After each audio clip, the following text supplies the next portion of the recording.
Francesco Bagnaia ended the season with a feeling he never expected, the belief that this might have been the hardest, and maybe even the worst year of his MotoGP career. After the final race in Valencia, he stood there knowing that everything that could go wrong in the second half of the season practically did. And when Johann Zarco's misjudged move sent him sliding into the gravel only a few corners into the race, it felt like the perfect, painful summary of how the year had unfolded.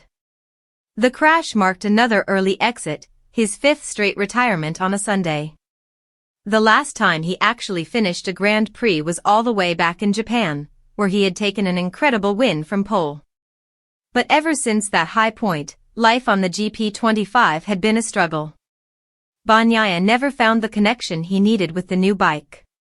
It didn't respond to his style, didn't behave the way he expected, and never allowed him to ride with the natural confidence that made him a world champion.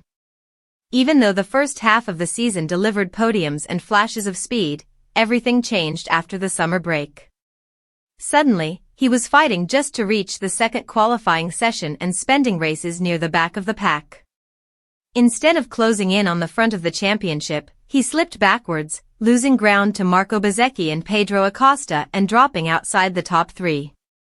But Bagnaia isn't pointing fingers. He didn't blame Zarco for the Valencia crash. He didn't blame his team for the fuel miscalculation that ruined his qualifying. He simply said that negativity crept in, and once it did, it felt like one problem triggered the next.